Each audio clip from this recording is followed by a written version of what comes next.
अब हम लोग क्या चीज़ स्टार्ट कर रहे हैं, internal rate of return method में कौन सा टेक्निक है, इंटरनल रेट ऑफ रिटर्न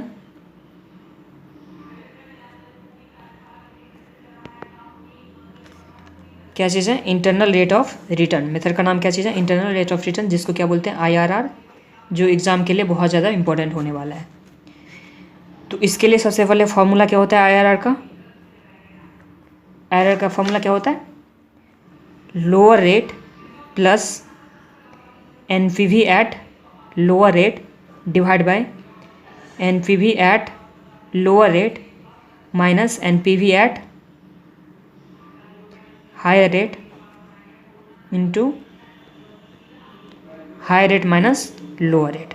तो सबसे पहले क्या चीज़ स्टार्ट किए, internal rate of return. Internal rate of return के लिए फॉर्मूला क्या होता है, लोअर रेट, क्या चीज़, lower rate plus NPV at lower rate, NPV at lower rate divide by NPV at lower rate minus NPV at higher rate, मतलब पहले lower rate फिर minus higher rate into higher rate minus क्या चीज़, lower rate into higher rate minus lower rate.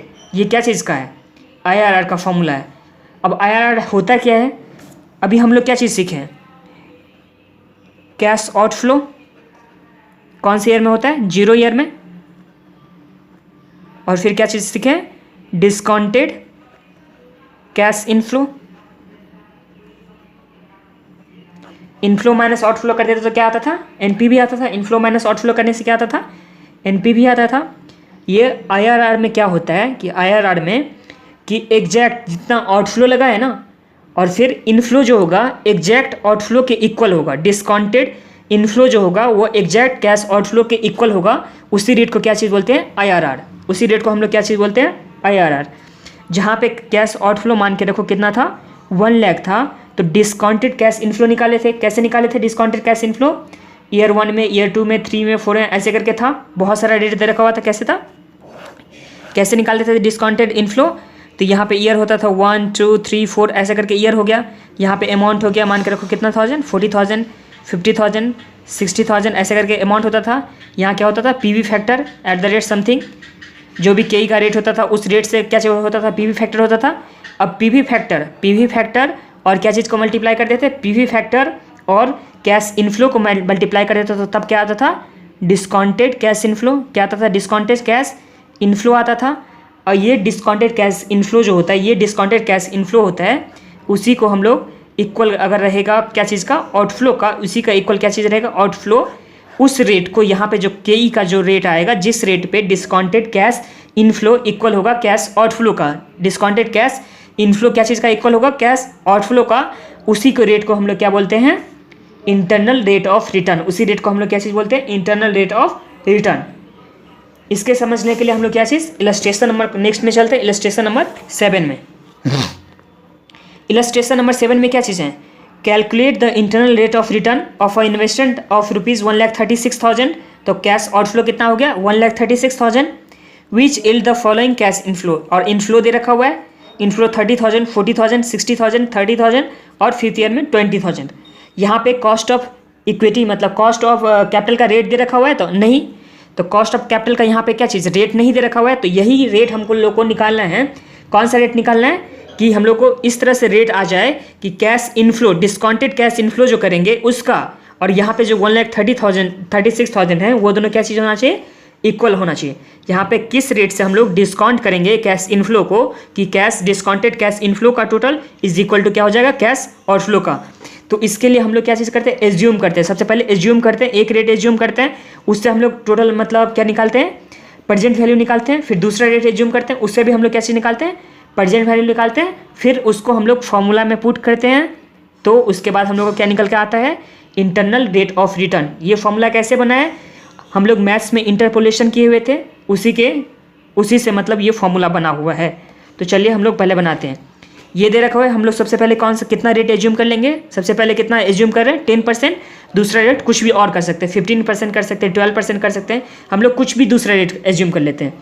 पहला rate भी हम लोग कुछ एज्यूम कर सकते हैं, दूसरा भी कुछ एज्यूम कर लेंगे। उसके बाद उस दोनों को हम लोग क्या चीज़ करेंगे, फॉर्मूला में पुट करेंगे, उसके बाद क्या चीज़ आएगा, इसका आंसर आएगा। तो सबसे पहला रेट हम लोग कितना एज्यूम कर रहे हैं, 10%। फिर आगे हम लोग कितना एज्यूम करेंगे, 12%। डिस्काउंटिंग फैक्टर फर्स्ट में कितना 10%, दूसरा में कितना एज्यूम करेंगे 12%। और इनफ्लो दे रखा हुआ है 30,000, 40,000, 60,000, 30,000 और 20,000, इस तरह से इनफ्लो दे रखा हुआ है। तो चलिए हम लोग बनाते हैं।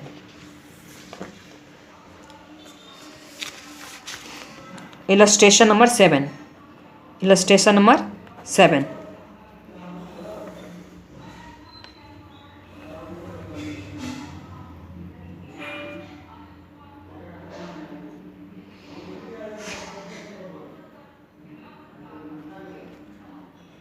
ईयर हो गया, 0 ईयर में कैश फ्लो, 0 ईयर में कितना लग रहा था 1,36,000। इनिशियल इन्वेस्टमेंट कितना था 1,36,000। अब ईयर 1, 2, 3, 4, 5 ईयर तक कितना कितना रिटर्न आ रहा है। फर्स्ट ईयर में कितना आ रहा है 30,000, सेकेंड ईयर में 40,000, फिर 60,000, फिर 30,000, फिर 20,000। इस तरह से हम लोग को रिटर्न आ रहा है। अब हम लोग डिस्काउंटिंग फैक्टर फर्स्ट में कितना एज्यूम कर रहे हैं @10%, @10%। डिस्काउंटिंग फैक्टर कितना एज्यूम किए हैं @10%। तो ईयर 1 के लिए कितना, ईयर 0 के लिए क्या होता है डिस्काउंटिंग फैक्टर हमेशा 1 होता है। और 1 के लिए कैसे निकालेंगे, तो 1 डिवाइड बाई 1.1, 10% है तो इसलिए 1.1 किए। इक्वल टू किए थे कितना आया 0.909, फिर इक्वल टू किया था 0.826, फिर से इक्वल टू किया तो 0 पॉइंट कितना आया 751, इक्वल टू किया तो कितना आया 0.683, फिर से इक्वल टू किया तो 0.621, कितना आया 621। डिस्काउंटेड कैश फ्लो कैसे आएगा, तो cash flow into discounting factor. Discounted cash flow कैसे आएगा, तो cash flow into discounting factor. तो इस टाइम में कितना आ गया 1,36,000। फिर 30,000 को कितना से मल्टीप्लाई करेंगे 30,000 इंटू 0.909, तो ये कितना आ गया 27,270। सेकेंड में 40,000 इंटू 0.826, तो ये कितना आ गया 33,040। फिर 60,000 इंटू 0.751, तो ये कितना आ गया 45,060। फिर 30,000 इंटू 0.683, तो 20,490। फिर 20,000 इंटू 0.621, तो ये कितना आया 12420। ये आ गया। तो हम लोग को एनपीवी कितना आ जाएगा 27,270 plus 33,040 plus 45,060 plus 20,490 plus 12420 minus 1,36,000। तो एनपीवी कितना आया 22,2280। एनपीवी कितना आ गया 2280। अब हम लोग डिस्काउंटिंग फैक्टर कौन सा ले रहे हैं @12% ले लेते हैं। कितना ले लेते हैं 12%। हम लोग 15% भी ले सकते हैं, 20% भी ले सकते हैं, कुछ भी ले सकते हैं। यहाँ पे भी कुछ भी ले सकते हैं, यहाँ पे भी कुछ भी ले सकते हैं। उसके बाद फार्मूला में तो यहाँ क्या चीज़ स्टडी मटेरियल में 10% ले आते हैं, इसलिए हम भी 10% ले लिया। यहाँ 12%, तो इसलिए 12%। हम लोग बाकी कुछ भी ले सकते हैं, कोई प्रॉब्लम नहीं है कि यही लेना है यही लेना है या कुछ भी, ऐसा कुछ प्रॉब्लम नहीं है। अब 12% का डिस्काउंटिंग फैक्टर कैसे निकालेंगे, ईयर 0 के लिए कितना होता है 1, ईयर 1 के लिए कैसे 1 डिवाइड बाई 1.12, तो ये कितना आया 0.893, 0.797, 0.712, 0.636, 0.567। अब मल्टीप्लाई करते हैं कैश फ्लो इंटू 12% के रेट से, तो डिस्काउंटेड कैश फ्लो आ जाएगा, डिस्काउंटेड कैश फ्लो आ जाएगा। तो 1,36,000 को किया तो 1,36,000 आ गया। अब 30,000 इंटू 0.893, तो 26,790। अब 40,000 इंटू 0.797, तो कितना आ गया 31,880। फिर 60,000 इंटू 0.712, तो ये आ गया 42,720, 42,720। अब 30,000 इंटू 0.636, तो ये कितना आ गया 19080, फिर 20,000 इंटू 0.567, तो ये कितना आ गया 11340। यहाँ पे पीवी निकालते हैं एनपीवी, तो ये आता है 26790 plus 31880 plus 42720 plus 19080 plus 11340 minus 1,36,000। तो ये कितना आ गया 4190 माइनस में आ गया। क्या चीज़ में आ गया? माइनस में आ गया। तो हम लोग को हमेशा एनपीवी एक प्लस में होना चाहिए, एक दूसरा क्या होना चाहिए? माइनस में होना चाहिए। जब भी आईआर हम लोग निकालेंगे तो उस टाइम में हमेशा एनपीवी एक प्लस में होना चाहिए, एक क्या चीज़ में होना चाहिए? माइनस में होना चाहिए। तभी हम लोग को आंसर जो होगा ना लमसम में, मतलब अप्रॉक्सीमेट सेम ही आएगा। इसमें हमेशा सबका आंसर इक्वल नहीं हो सकता। अगर एक ही जैसा एजेंसन लेगा तो ही इक्वल होगा, नहीं तो इक्वल होने का चांस बहुत ही कम रहता है। थोड़ा बहुत डिफरेंस होता है। क्यों होता है? क्योंकि ये जो हम लोग क्या लेते हैं, डिस्काउंटिंग फैक्टर लेते हैं, उसी के वजह से, राउंडिंग ऑफ के वजह से इसमें क्या होता है? चेंजेस रहता है। तो सबसे पहले एनपीवी हम लोग 10% से लिए थे, डिस्काउंटिंग फैक्टर 10 से लिए, तो एनपीवी कितना आया 2280। क्या चीज़? जीरो के आसपास, मतलब क्या चीज़ लेना है? अमाउंट को लेना है जीरो के आसपास, मतलब 10,000 20,000 10,000 तक के आसपास, जितना कम से कम हो सके उतना ले लिए। फिर डिस्काउंटिंग फैक्टर 12% से लिए, तो हम लोग को माइनस में आया 4190। तो एक प्लस में आ गया, एक माइनस में आ गया। तो चलिए हम लोग बनाते हैं। फॉर्मूला क्या चीज़ था? आईआरआर का फॉर्मूला क्या चीज़ था?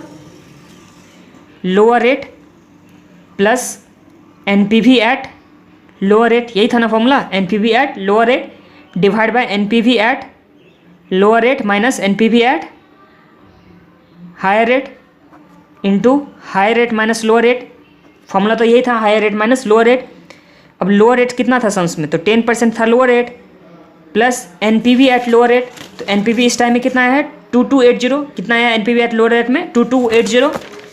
तो यहाँ कितना करेंगे? 2280 divide by NPV at lower rate, तो ये भी है 2280। फिर यहाँ माइनस है, और वहाँ भी एनपीवी एट 12% में भी क्या चीज़ में था? माइनस में था। तो दोनों माइनस माइनस क्या हो जाएगा? प्लस हो जाएगा। इसका एनपीवी कितना था? तो इसका एनपीवी 4190 कितना है?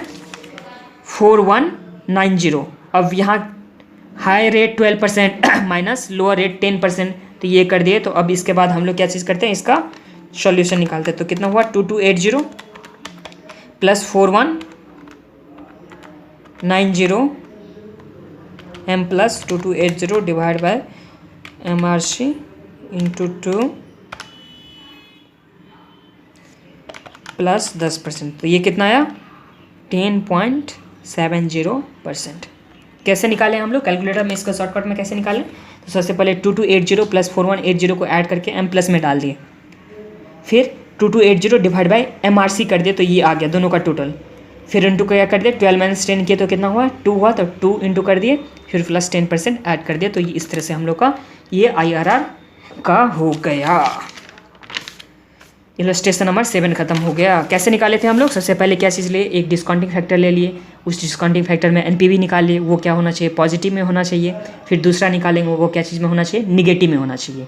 एक पॉजिटिव एक निगेटिव में एनपीवी ले लिए, उसके बाद हम लोग फॉर्मूला में फिट करके आंसर निकाल लिए।